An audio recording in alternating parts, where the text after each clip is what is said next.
Do you recall that time that I used colonizer free astrology to tell you all that, look, there's going to be a massive technological crash and it's going to outrage people because it's going to highlight some type of inequality and it's going to feed into kind of social dissent? And then in a big 2025, did Amazon Web Services not crash? And then we realized how much they're plugged into our banking, to our education, to our entertainment. And in the era of fascism, people were concerned. Look, let me use colonizer free astrology to explore what your rage means in this moment and what we're meant to do with it. Because never forget, astrologically, we are in the downfall of colonialism. So all this fucking chaos, it's not your imprisonment, it's your liberation. So go and grab a cup of cha, get comfortable, let's have a candid cosmic chit chat. So as always, let's begin by analyzing the astrology that caused the crash.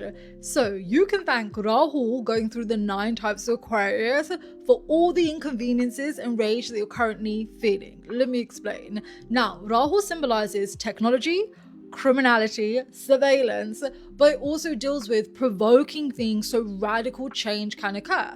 Rahu also symbolizes the divine plan being unveiled. So the first thing I want you to know, right? Your relationship with technology really matters, and you seeing, I would say, a lot of the corruption.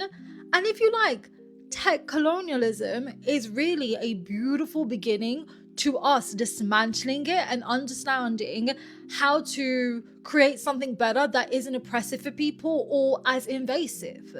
Now let's explore the different types of Aquarius and what it's revealing to us, all right? So it began as Rahu was going through Purva Bhadra, which is Aquarius type 7 to 9. Now Purva Bhadra symbolizes not just social injustices and fighting against them, but really interestingly enough, it deals with dark technologies and this idea of like a fiery transformation of beliefs, right? So we know this was going to be a concentrated time where our kind of understanding of tech was going to be challenged and evolved. And really what we are seeking is justice and ethics when it comes to the technology industry, right? Now, what makes it even more fascinating is, for me, one thing I am observing, because, you know, I actively talk about astrologically we're on the downfall of colonialism, is people beginning to realize how colonized tech is.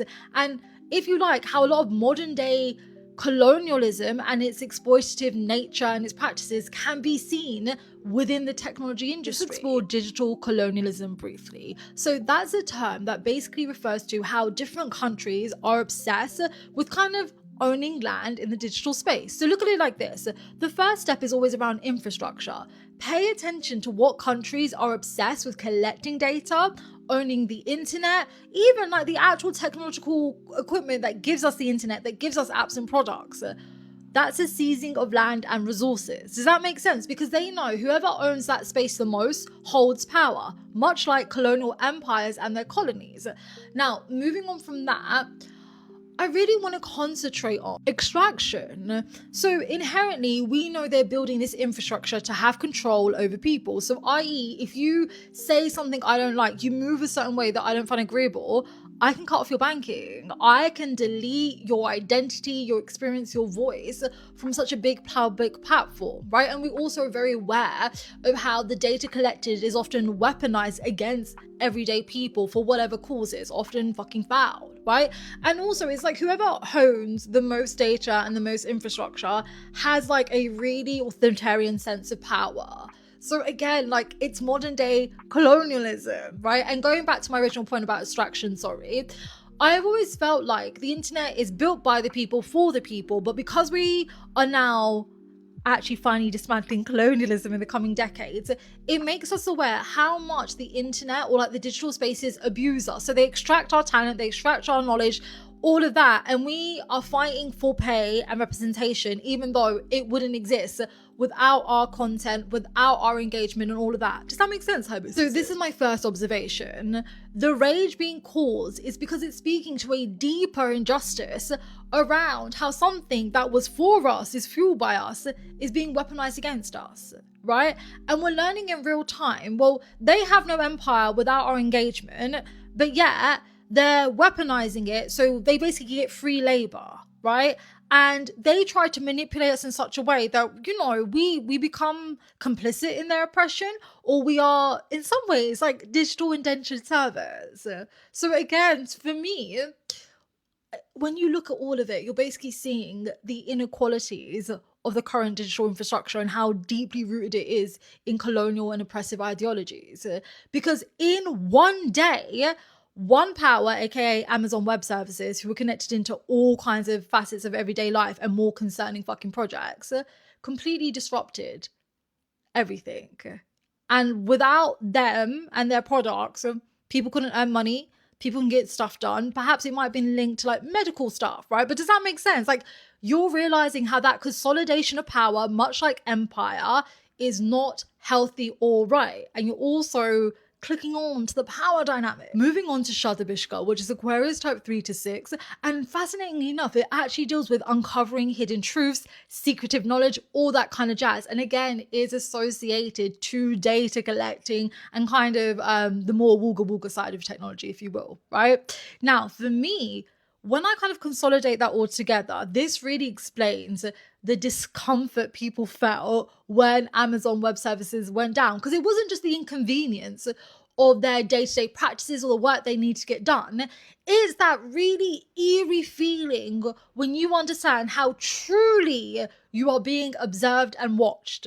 Because don't you find it bewildering? Amazon Web Services went down, and then most shit in your life was dysfunctional, from your accounting systems to medical systems to, I don't know, stuff to do with the councils, education, you trying to shop. Like, it's a beautiful shock factor that I think is necessary. Because what it does, it takes even the most indifferent fucker and shocks them into the realization how much your data is weaponized against you. Why do you think it's even allowed by governments for one kind of tech colonizer to be so plugged in to everything that you do in the day-to-day?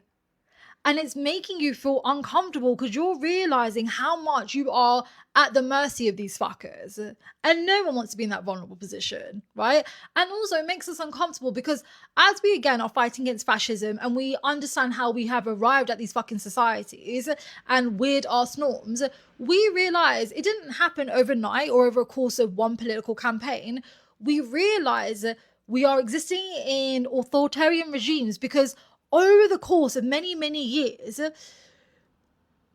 they have worked with the tech colonizers to embed themselves into our lives and use us and mold us into something that allows them to have what I can only describe as an unethical amount of power. In this, we see the vulnerability to state coercion. So, i.e., your government can fuck you up or scare you into doing stuff because otherwise they'll take away kind of like your utilities or whatever you use day to day. I think it also is showing the vulnerability to kind of catastrophic breaches. So you're telling me if an Amazon Web Services got hacked by, I don't know, like a foreign enemy, anything like that, we're all fucked up. All of a sudden, like, our data is in hands of fucking cunts. But likewise, my final note was vulnerability to the colonizer themselves. Because let's say, and we're seeing it in real time, a tech colonizer has a certain ideology and they don't like what we represent or how we make money, or even if we were creating ethical societies that drained and broke up their monopolies, you don't think they're going to retaliate with the knowledge they have in hand. So again, shocking, but probably for the greater good. Finally, let's look at Dhanishta. That is Aquarius type 1 to 2.